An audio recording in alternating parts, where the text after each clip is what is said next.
Bismillahirrahmanirrahim. Afwan Ustadz, saya ingin bertanya, bila seorang suami istri jarang komunikasi karena suami tidak bisa diajak bicara baik dan hubungannya semakin buruk makin hari, apakah apa yang harus dilakukan sang istri, Ustadz? Istri sudah tidak sanggup hidup dengan suami dan mereka belum punya anak, Ustadz. Ya ukhti, lumrahnya kehidupan itu selalu ada onak dan duri. Itulah hidup dunia. Allah Subhanahu wa taala menggariskan manusia hidup di alam dunia ini, wa nabluukum bisyarri wal khairi fitnah wa ilaina turja'un. Kami akan uji kalian. Kadang-kadang itu ada ujian yang menyenangkan, ada ujian yang tidak menyenangkan, gitu ya. Dan kalian semua akan kembali kepada kami. Tidak ada kehidupan dalam dunia itu pena terus, gitu. Nggak ada. Namanya hidup itu kayak roda berputar. Wa tilkal ayyamu nudawiluha bainan nas. Dan tidak ada orang itu enak di semua sisi hidup. Tidak ada seorang itu susah di semua lini kehidupan. Anti qadarullah diuji oleh Allah dengan sang suami. Nah, ada saudara anti, teman anti itu suaminya Masya Allah perhatian gitu ya. Tapi diuji oleh Allah dengan mertuai. Ini bisa jadi ada sahabat yang lain, suaminya perhatian gitu ya. Yang mertuai Masya Allah sayang, baik, diuji oleh Allah dengan anaknya. Ada yang ini, ada yang itu. Itulah hidup. Itulah yang hidup. Makanya butuh tatkala ada yang dimunculkan oleh Allah kesenangan untuk kita, kita syukur. Tatkala Allah nguji kita dengan yang kita senangi, kita itu sabar. Kata Rasulullah SAW, ajaban li amril mu'min, inna amrahu kullahu khair. Alangkah mengherankannya perkara seorang mukmin. Semua urusannya itu bagus. Semua urusannya itu bagus. Yani in asabatuhu sarra'u syakar. Kalau dia itu mendapatkan kesenangan, dia itu syukur. Tapi kalau dia itu mendapatkan kesabaran, mendapatkan ketidaksenangan, maka dia itu sabar. Wa dzalika la yakunu illa lil mu'min. Dan itu tidaklah dilakukan, tidaklah terjadi kecuali bagi seorang, yani kecuali bagi seorang mukmin. Saya yakin kok anti dalam hidup, yani anti dalam hidup itu, yani anti dalam hidup itu mesti ada titik-titik yang mana anti itu senang. Sebagaimana anti dalam hidup itu ada titik-titik di mana anti itu enggak senang. Lah, di titik inilah kemudian anti diuji oleh Allah Subhanahu wa taala. Kebetulan yang tadi disampaikan, ujian itu adalah tatkala, yani ujian itu adalah tatkala seseorang itu berada dalam kondisi itu tadi. Suami tadi yang menguji kehidupan nanti sebagai seorang istri. Itu pertama. Memahami konsep hidup di alam dunia. Jangan pernah bermimpi senang dalam semua sisi. Yang dibutuhkan adalah kesyukuran apabila mendapatkan kenikmatan, kesabaran apabila seseorang itu mendapatkan sesuatu yang tidak menyenangkan terhadap dirinya. Itu yang pertama.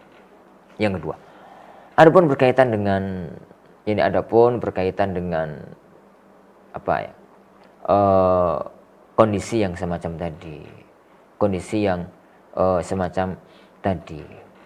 Jadi sebagai seorang yang sudah pernah hidup bareng, meskipun jarang berkomunikasi, gitu ya, meskipun jarang untuk berkomunikasi, cobalah selami. Tidak ada seorang laki-laki itu yang nggak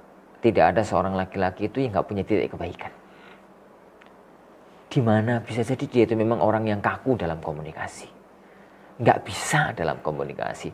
Suruh basa-basi itu nggak bisa. Bisa jadi dia termasuk orang-orang yang ngomongnya itu ceplos-ceplos, kadang-kadang larano hati, nyusahkan hati karena ceplos-ceplos omongnya. Bisa jadi ini, bisa jadi itu. Coba anti selami, sebenarnya titik sang suami itu ada di mana? Titik kebaikan suami itu ada di mana? Yang anti sampaikan tadi itu titik kejelekannya. Titik kebaikan suami itu ada di bagian mana? Dari titik itulah coba kita perbaiki rumah tangga.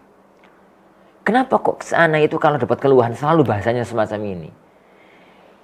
Setan itu ya ukhti, paling seneng itu kalau rumah tangga itu ada der dikit, langsung dibesar-besar-besarkan, bubar.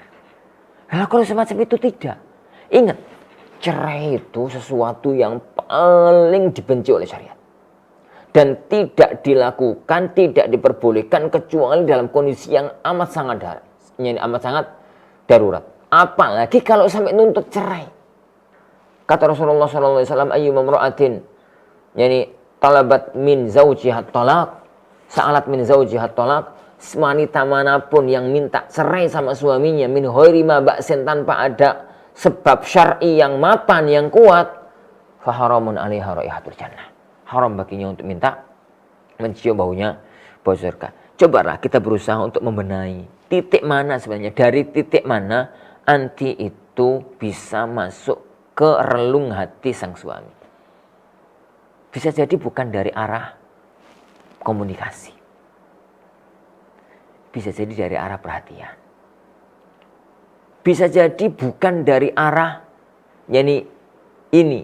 Bisa jadi dari arah itu. Anda tidak bisa untuk menggambarkan, membayangkan, karena nggak mungkin, karena nanti juga ngomongnya tadi menggunakan bahasa umum. Cobalah lihat itu sambil mohon kepada Allah Subhanahu wa Ta'ala taufik. Mohon kepada Allah Subhanahu wa Ta'ala kekuatan, mohon kepada Allah Subhanahu wa Ta'ala, dan jangan lupakan doa. Jangan lupakan doa kebaikan untuk sang suami. Adapun kalau sampai mikir, kalau sampai berpikir khulu, saya nasihatkan jangan pikir itu dulu sampai kasusnya detail, anti sampaikan kepada ustadz terpercaya di tempat anti berada. Jadi karena untuk memutuskan ini sudah sampai pada level boleh gugat khulu atau tidak, maka tidak menggunakan pertanyaan kayak tadi. Tapi anti datang kepada ustadz yang terpercaya di tempat anti berada, kemudian ngobrol, menyampaikan keluhannya. Ustadz nanti bisa menanyakan kasusnya apa sih, gitu. Kemudian bagaimana gambarannya, bagaimana perinciannya. Kemudian barangkali ustadz itu bisa menjembatani dengan sang suami, kemudian dan macam-macamnya. Kalau memang sudah mentok, ya sudah. Memang hulu itu diperbolehkan dalam kondisi kalau memang hulu itu adalah jalan terbaik dari kasus-kasus yang ada. Wallahu a'lam bishawab.